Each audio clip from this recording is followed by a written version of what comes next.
দেশব্যাপী সন্ত্রাসবাদ দমন, আইন শৃঙ্খলা পরিস্থিতির উন্নতি করা এবং অপরাধীদের আইনের আওতায় নিয়ে আসতেই এই অভিযান পরিচালনা করছে যৌথ বাহিনী। আর জানাতে যুক্ত হচ্ছেন সহকর্মী আরিফ হোসেন। আরিফ, জানাবেন যে অপারেশন ডেভিল হান্টে গাজীপুরে তো 40 জন আটক হয়েছে এবং ঢাকায়ও কালকে আমরা দেখেছি বেশ কিছু জায়গায় আসলে অভিযান হয়েছে, চেকপোস্ট বসিয়েছে। কি অবস্থা, কেউ আটক হয়েছে কিনা?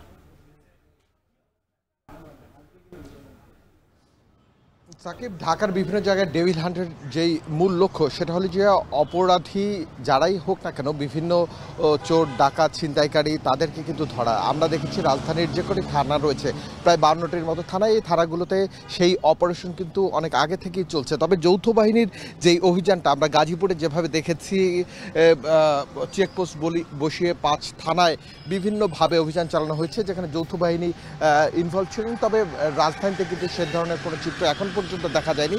ইতিমধ্যেই 7 ঘন্টার বেশি সময় পার হয়ে গিয়েছে, অপারেশন ডেভিল হান্ট শুরু হয়েছে।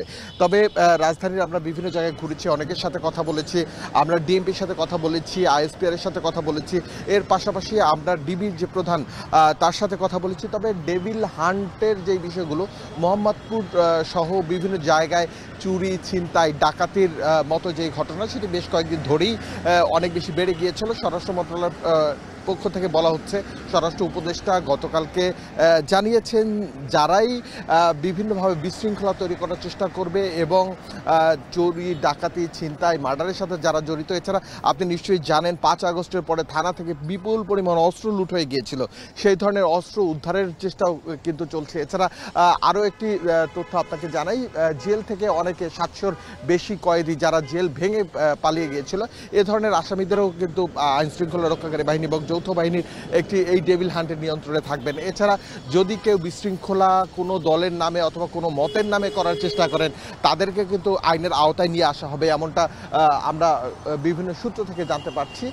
তবে এখন পর্যন্ত গাজীপুরের ঘটনাকে কেন্দ্র করে যেহেতু ডেভিল হান্টের সূচনা হয়েছে, সেহেতু গাজীপুরের বিভিন্ন এলাকায় মোড়ে মোড়ে বিভিন্ন সন্ত্রাসী যারা গোষ্ঠী রয়েছেন, এছাড়া বিভিন্ন সময় বিগত সরকারের যারা মদতপুষ্ট রয়েছিলেন এবং ছিলেন, তাদেরকে আইনের আওতায় আনা হবে এমনটা বলা হচ্ছে অথবা এমনটা বোঝা যাচ্ছে।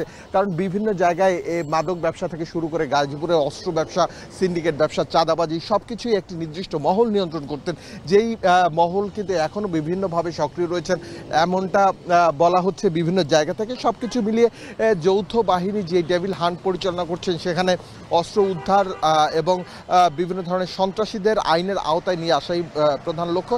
এছাড়া যারা শীর্ষ সন্ত্রাসী রয়েছেন, বিভিন্নভাবে যারা অপরাধ সংগঠিত করার চেষ্টা করছেন, তাদেরকেই ধরবেন এমনটা বোঝা যাচ্ছে এবং এমনটা শোনা যাচ্ছে বিভিন্ন সূত্র থেকে। ডেভিল হান্টের খবর জানাচ্ছিলেন সহকর্মী আরিফ হোসেন। এদিকে শনিবার রাত থেকে গাজীপুর সহ সারা দেশে চলছে যৌথ বাহিনীর অপারেশন ডেভিল হান্ট। এ নিয়ে আরও জানাতে গাজীপুর শহর থেকে যুক্ত হচ্ছেন ইফতেখার রায়হান। ইফতেখার, জানাবেন যে গতকালকে তো অভিযানে 40 জনকে আটক দেখানো হয়েছে, তাদের নামে মামলা হয়েছে কিনা এবং কাউকে গ্রেফতার দেখানো হয়েছে কিনা?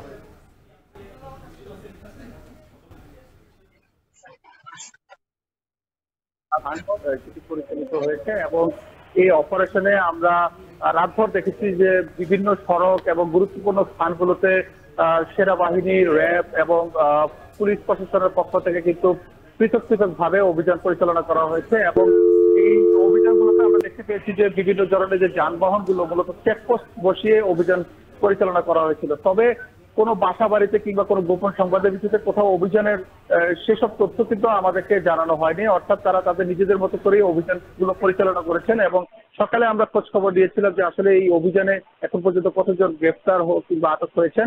আমরা জেলা পুলিশের সাথে কথা বলেছিলাম, জেলা পুলিশের পুলিশ সুপার তিনি আমাদেরকে জানিয়েছেন গাজীপুর জেলার যে 5টি থানা রয়েছে, সেই 5টি থানার মধ্যে এখন পর্যন্ত 40 জনকে আটক করা হয়েছে। তবে তাদের বিরুদ্ধে এখন পর্যন্ত কোন মামলা কিংবা কোন মামলায় তাদেরকে গ্রেফতার দেখানো হবে সেটি এখন পর্যন্ত নিশ্চিত করে বলা হয়নি। এছাড়া গাজীপুর মেট্রোপলিটন পুলিশের সাথে আমরা যোগাযোগ করার চেষ্টা করেছি, তবে গাজীপুর মেট্রোপলিটন এলাকায় কতজন গ্রেফতার হয়েছে এই অপারেশন ডেভিল হান্টে সেই তথ্য এখন পর্যন্ত গণমাধ্যম কর্মীদেরকে নিশ্চিত করা হয়নি। তবে আমরা দেখেছি যে গত শুক্রবার যে সাবেক মন্ত্রী আকম মোজাম্মেল হকের বাড়িতে, সেখানে যে শিক্ষার্থীদের উপর যে হামলার ঘটনা ঘটেছে আওয়ামী সন্ত্রাসীদের, সেই ঘটনার পর থেকে কিন্তু গাজীপুর উত্তপ্ত ছিল এবং গতকাল দিনভর গাজীপুরে সমাবেশ হয়েছে, বিক্ষোভ সমাবেশ, এবং সেখান থেকে পরে স্বরাষ্ট্র মন্ত্রণালয়ের এক জরুরি বৈঠকের মধ্যে দিয়ে এই ঘোষণা আছে যে যৌথ বাহিনীর অপারেশন ডেভিল হান্টের। এবং পুলিশের পক্ষ থেকে এবং আইন শৃঙ্খলা বাহিনীর পক্ষ থেকে আমাদেরকে জানানো হয়েছে যে 5ই আগস্টের পরে বিভিন্ন থানা থেকে লুট হওয়া যে অস্ত্রগুলো রয়েছে, পাশাপাশি যে অবৈধ অস্ত্রগুলো রয়েছে, সেই অস্ত্রগুলোকে যেন দ্রুত আইনের আওতায় আনা যায়, পুলিশের হেফাজতে আনা যায়, সেই লক্ষ্যে কিন্তু তারা এই অপারেশনটি পরিচালনা করছেন। এবং সেটি শুধুমাত্র গাজীপুরে না, গাজীপুর সহ সারা দেশে এই অপারেশনটিকে জোরদার করা হচ্ছে এবং সেই অপারেশন কিন্তু নিয়মিত চলমান থাকবে। তো সবকিছু মিলিয়ে বলা যায় যে গাজীপুরের যে প্রথম দিনের যে প্রথম শনিবার রাত ভরে যে অভিযান, সেই অভিযানে এখন পর্যন্ত আমাদের কিন্তু 40 জনকে আটক করা হয়েছে, তবে এই সংখ্যা আরো হয়তো বা বাড়তে পারে। তো এই ছিল আমার কাছে গাজীপুর থেকে সবচেয়ে তথ্য। ইফতেখার রায়হান যুক্ত ছিলেন গাজীপুর থেকে, জানাচ্ছিলেন অপারেশন ডেভিল হান্টের খবর। আরএফএল ওয়াটার পাম্পের অটো থার্মাল টেকনোলজি, যা বেশি হিটে নষ্ট হয় না, শতভাগ